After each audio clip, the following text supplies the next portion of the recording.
My name is Serena. Danielle and I met in 7th grade. She sat next to me in English class and borrowed my eraser without asking. I should have taken that as a sign, right then and there. She always took things that weren't hers. I just didn't realize for a very long time that I was one of those things. For the next 10 years, we were inseparable. Same college, shared apartment in our mid-20s, called each other every single night before bed. She knew every secret I had, every fear, every dream, and I thought I knew hers too.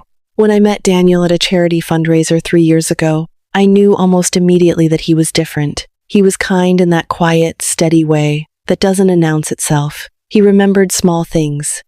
He showed up when he said he would. He was the first person in a long time who made me feel genuinely chosen. I introduced him to Danielle 6 weeks into dating. We had dinner at this little Italian place on 5th Street. I wore a blue dress. I remember every detail of that night because it was the last night everything was still whole. Danielle was charming. She always was. She laughed at his stories, touched his arm when she made a point, and told me on the way to the restroom that he was a real catch. "Don't mess this one up, Serena," she said, squeezing my hand with that bright smile of hers. What I didn't know was that as we walked back to the table, she had already made a decision. He wasn't going to be mine much longer, if she had anything to do with it. For the next year and a half, the three of us spent a lot of time together. I noticed things I didn't want to notice. The way she texted him directly instead of through me. The way she always positioned herself next to him at dinners. The inside jokes that grew between them while I sat right there at the same table, slowly becoming invisible in my own relationship. I told myself I was being paranoid. Danielle was my best friend. She would never... Then came the weekend of my mother's surgery. Mom had a procedure in February, serious enough that I flew home to Ohio for 4 days. Daniel couldn't come because of a last-minute work presentation. Danielle offered to check on him so he wouldn't be alone. I actually remember thinking, God, I am so lucky to have her. When I came back, something had shifted. I could feel it in the air between them. Danielle was distracted. Danielle was performing calm in that specific way she did when she was hiding something. I pushed the feeling down. I told myself I was imagining things, but I wasn't. 3 months later, on a Sunday evening, Daniel made coffee. He only ever made coffee when something was seriously wrong. He sat me down at the kitchen table, couldn't look at me, kept rotating his mug in both hands. He told me something had happened between him and Danielle the weekend I was in Ohio. He called it a mistake. He said he didn't know how it happened. He said all the things people say when they've done the unforgivable, and they want their words to somehow shrink it down to a size you can forgive. I sat completely still. I didn't cry. I didn't yell. I just stared at my coffee mug. Then I asked him one question. How long? He looked at the table. How long, Daniel? Since February, he said quietly. It didn't stop after that weekend. 3 months. They had been lying to my face for 3 full months. Every dinner, every phone call where Danielle asked how I was doing and told me she loved me. Every single moment had been a performance. And I had been the audience, sitting in the front row, clapping. I asked him to leave. He didn't argue. He took a bag and was gone within the hour. Then I called Danielle. She answered on the second ring. Her voice was soft and careful. She already knew. I could hear it in the half-second pause before she said hello. She said she had been trying to find the right time. She said she was sorry. She said she loved me like a sister. I listened to every single word. And then I said, I believe you're sorry you got caught. I don't believe you're sorry for what you did. She started to cry. I hung up. That night I cried until my whole body ached, not just because of what they did, but because I realized that the 2 people I had trusted most in the world had been choosing a secret over me every single day while looking me in the eyes. That kind of betrayal doesn't just break your heart. It makes you question your own perception of reality. After the first 2 weeks of crying, something cold and clear settled into me. I started paying attention. I started asking questions. My friend Jess told me things slowly over months. That Danielle had been pursuing Daniel long before that February weekend. That she had been texting him late at night for months before anything physical happened. that she had told him things about me, things that weren't true to make me look unstable, jealous, controlling. She had been quietly, methodically dismantling his image of me so that when she made her move, he was already halfway gone. She didn't just take him, she engineered it. I am a graphic designer. I work with brand strategy and social media, which means I know exactly how reputations are built and exactly how they fall apart. Over the next several months, quietly and carefully, I began documenting everything. Screenshots of messages Jess had saved. Texts Daniel had sent her before we broke up that she had forwarded to Jess as proof of what he was willing to do.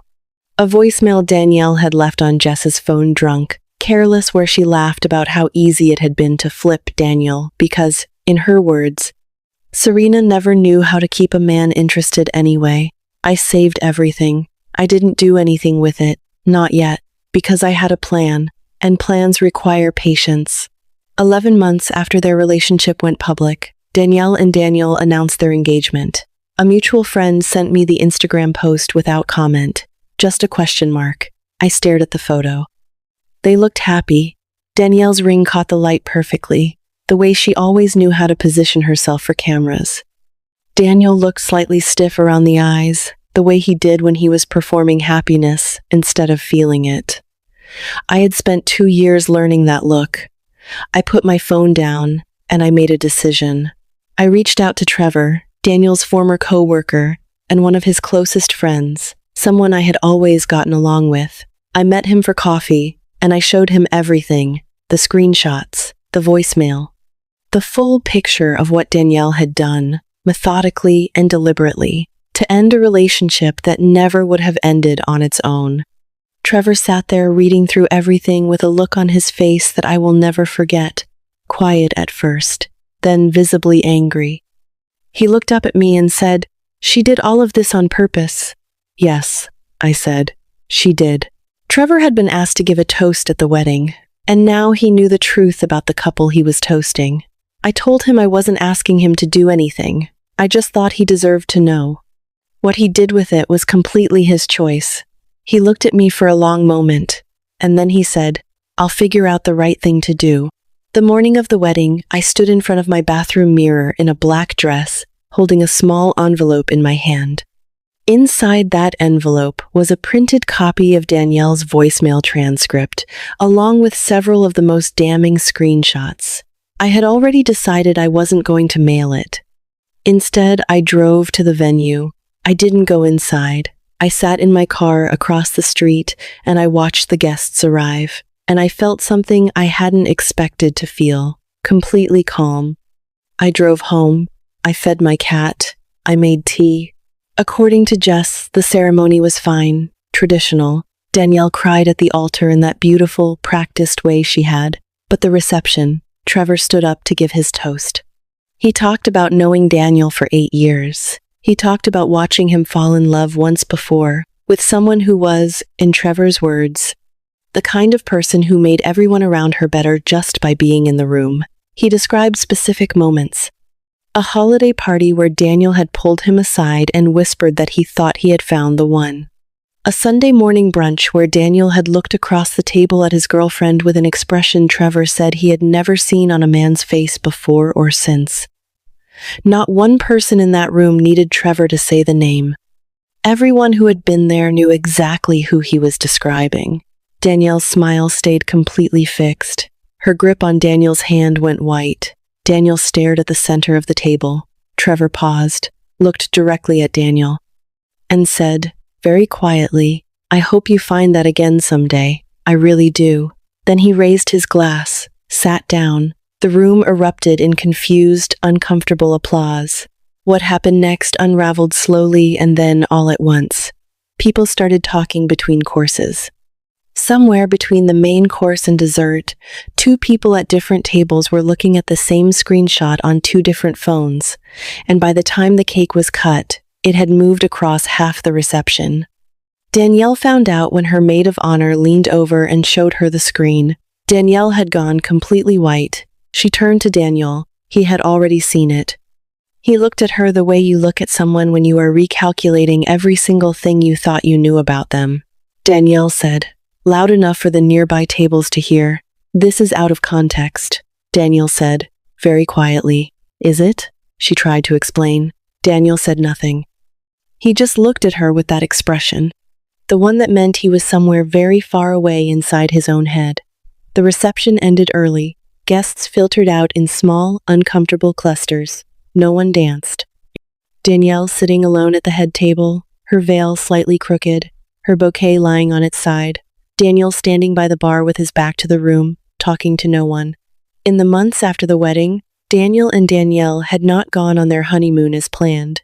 The marriage was in serious trouble before it was even 3 months old. Daniel reached out to me once, a text. It said, "I owe you an apology that I don't even know how to begin. I understand now what she did, and what I let her do.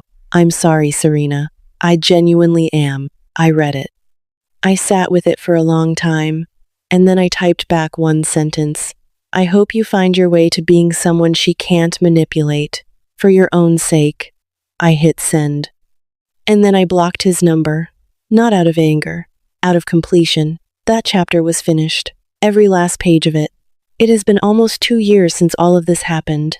I got promoted twice in the last 18 months. I traveled to Portugal this past summer and cried on a beach in Lisbon in the best possible way. I have a small apartment that smells like coffee and clean laundry, a cat who is aggressively loyal, and a group of people around me who have never once made me feel like I had to make myself smaller to keep them comfortable. I built something real, without her, without him, without any of it. And Danielle? The marriage didn't survive the first year.